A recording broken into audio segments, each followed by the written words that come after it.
Hello everyone, welcome back to the channel. আশা করব প্রত্যেকে ভালো আছো, সুস্থ আছো। আজকে 27শে এপ্রিল, এখন বাজছে রাত 9টা। আর তোমরা জানো আজকে আমরা আলিপুরদুয়ার যাব, মানে কালকে পৌঁছাবো। আজকে ট্রেনে উঠবো শিয়ালদা থেকে। আমাদের রাত 11টা 20-তে ট্রেন, পদাতিক এক্সপ্রেস। তো রেডি হয়ে গেছি, এখন 9টা বাজছে। আমরা ডিনারও করে নিয়েছি, করে এই যে লাগেজ টাগেজ সব রেডি, এবার বেরোবো। সৌম্য ক্যাব বুক করে দিয়েছে, চলো নিচে যাই। একটা প্যান্ট পরেছি আর ওপরে টপ পরেছি। এই ওপরে যে টপটা দেখছো এটার সাথে ফার্স্টে জিন্স পরেছিলাম, তারপরে এত কষ্ট হচ্ছিল লাস্টে জিন্সটা খুলতে বাধ্য হলাম, চেঞ্জ করতে বাধ্য হলাম। আমাদের সব লাগেজ রেডি করে বের করা হয়ে গেছিলো। তারপরে সৌম্যকে বললাম আমার প্রচুর কষ্ট হচ্ছে, তো বলল কোনো অসুবিধা নেই, আমি লাগেজ আবার ঘরে নিয়ে গিয়ে তোমাকে প্যান্ট বের করে দিচ্ছি। এই পাটিয়ালা প্যান্ট টাইপের, একদম নর্মাল প্যান্ট, এটা পরে নিয়েছি। পরে এখন যেন আমার মনে হলো উফ, আমি আরাম পেলাম। তো চলো এবার বেরোবো, ক্যাব এসে গেছে, নিচে যাই আর ব্লগটাকে স্টার্ট করছি, তোমরা চেক করতে থাকো। আমরা যখন ট্রেনের টিকিট বুক করেছিলাম ওই 15 দিন মতন আগে আমরা হঠাৎ করেই ঠিক করি আলিপুরদুয়ার যাব। ট্রেনের টিকিট বুক করছিলাম, তো সৌম্য আমাকে বলেছিল এসিতে কাটি। তখন এতটা গরম পড়েনি। আমি বললাম যে যেহেতু আমরা রাতের ট্রেনে যাচ্ছি, মানে রাত 11টা 20-তে ট্রেনে উঠবো, আর তখন এসি লাগবে না, ট্রেনে অতটা গরম লাগবে না, নর্মাল স্লিপারেই কাটা হয়েছে। আর ফেরারটা আমরা এসিতে কেটেছি। তো আজকে আমি আর সৌম্য বলাবলি করছি যে এসিতে না কেটে আমরা ভুল করেছি। এই কদিনের মধ্যে যে এতটা গরম পড়ে যাবে বুঝতে পারিনি। তো যাই হোক, কিছু করার নেই, এখন আর টিকিট পাওয়া যাবে না, আমাদের স্লিপারেই যেতে হবে। তো শিয়ালদাতে এসে সৌম্য দেখো একটা পাখা কিনে নিয়েছে, হাত পাখা। বললো যে ট্রেনে যদি খুব গরম হয় তাহলে এই হাত পাখাটা আমাদের অনেক কাজে দেবে। আর ওদিকে দেখো ট্রেনও ঢুকে গেছে, এখন 10:30 মতন বাজছে, আধ ঘন্টা আগে ট্রেন দিয়ে দেয়। তো চলো এবার আস্তে আস্তে ট্রেনে উঠবো। আর স্টেশনে এসে দেখলাম প্রচুর ভিড়, তখন বুঝতে পারলাম যে এই দিককার কলকাতার প্রচুর মানুষ এখন নর্থ বেঙ্গলের দিকে ঘুরতে আসছে, কেউ রিলেটিভের বাড়ি চলে আসছে, সবাই একটু নর্থের দিকে চলে আসার চেষ্টা করছে। আর আমাদের নিজেদের বাড়ি নর্থ বেঙ্গল হওয়ায় আমাদের বেশ সুবিধা হয়েছে। তো চলো এই যে হাওয়া খেতে খেতে এবার আমি ট্রেনে উঠছি। আমাদের S1-এ পড়েছিল, তার জন্য অনেকটা হাঁটতে হলো। আর এবারে বেশি লাগেজ নিইনি, একদিকে ভালোই হয়েছে। কুট্টুস অত হাঁটতে পারবে না, কুট্টুসকেও কোলে নিতে হয়েছে। আমাদের 16-24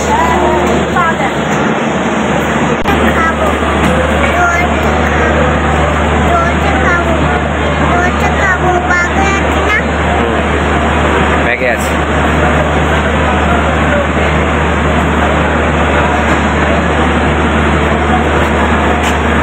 প্রচন্ড ভিড় আজকে।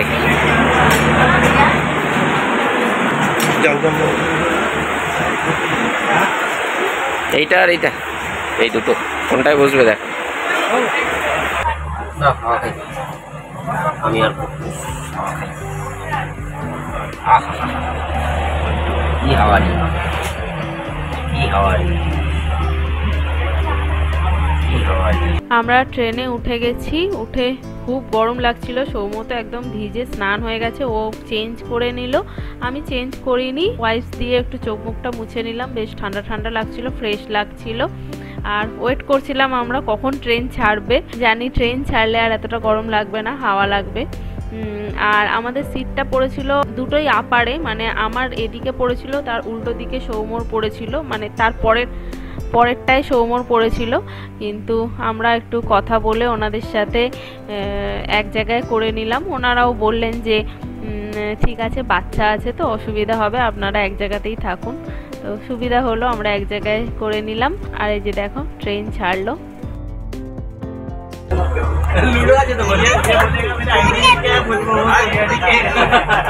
টাটা করো, টাটা টাটা করো।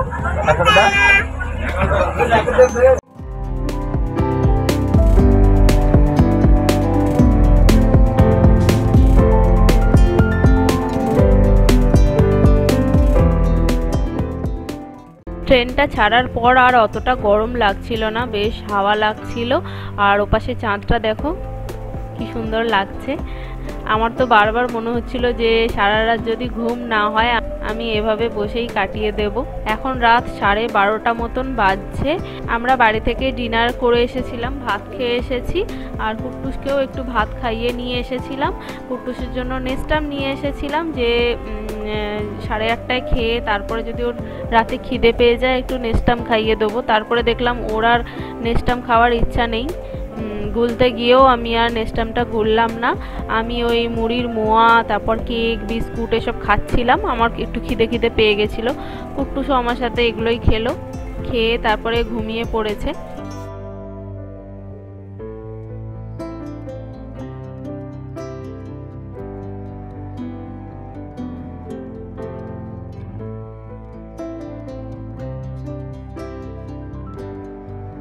আজকে হয়ে গেছে নেক্সট ডে মর্নিং, আর আমরা অনেক সকাল সকাল উঠে পড়েছি। গায়ে রোদ চলে এসেছিল, কুট্টুসও উঠে পড়েছে আর আমিও উঠে পড়েছি।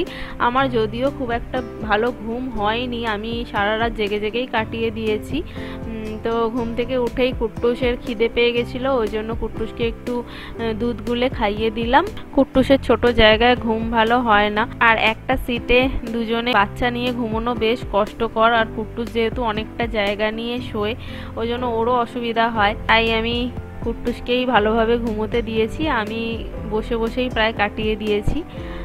ভোরের দিকটা একটু চোখটা লেগেছিল। লাল চা কফি, লাল চা। সৌম্য চা নিল আর আমি নিয়েছিলাম কফি। কুট্টু সেখানে দেখো বিস্কুট খাচ্ছিল, ওর জন্য আমি ওই গুডের যে কাজু বিস্কুটটা হয় ওটা নিয়ে এসেছিলাম, ও এটা খেতে পছন্দ করে। আর এই সময় আবার আমাদের বেশ গরম লাগছিল, যেই না খুব রোদ উঠে গেছে তারপর থেকেই খুব গরম লাগছিল। এখনও 9টা বাজেনি, 9টা শিলিগুড়ি টাইম ছিল, কিন্তু আমাদের ট্রেনটা ওই 40 মিনিট মতন লেট ছিল।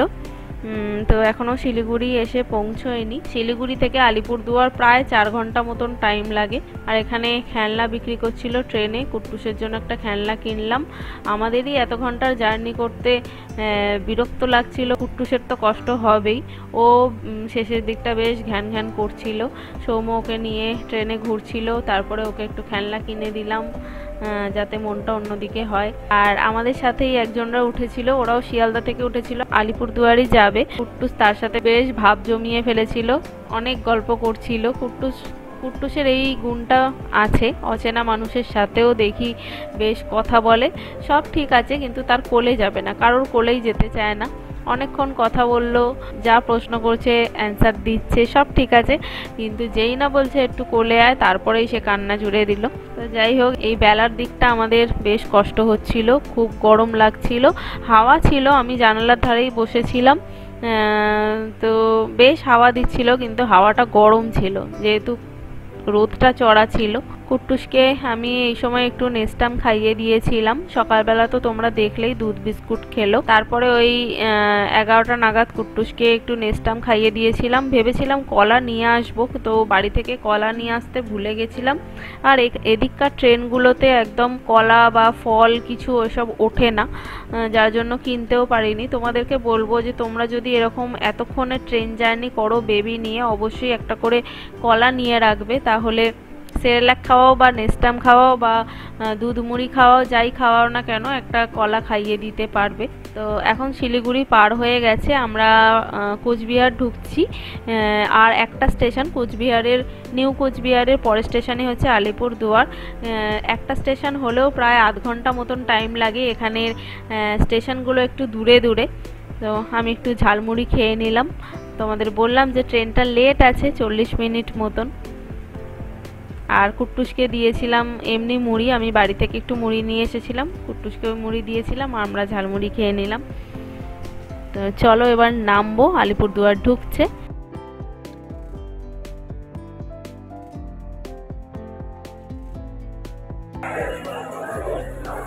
দেখো সাবধানে সাবধানে।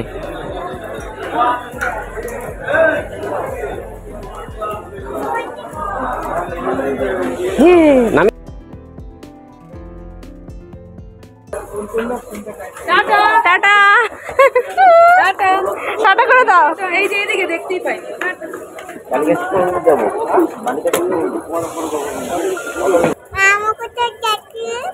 আমি বাড়ি এখন দুপুর 1টা বাজছে। আমরা এই নামলাম আলিপুরদুয়ার স্টেশনে। এবার এখান থেকে টোটো ধরবো, ধরে সোজা বাড়ি। আর কুট্টুসো প্রচণ্ড টায়ার্ড, সোজা বাড়ি। হ্যাঁ, কুট্টুসো প্রচণ্ড টায়ার্ড, আমরাও খুব টায়ার্ড। কিন্তু ট্রেনে খুব গরম লাগছিল, নেমে দেখলাম বেশ ঠান্ডা হাওয়া দিচ্ছে আর মেঘলা ওয়েদার। এটা ইঞ্জিন, এই যে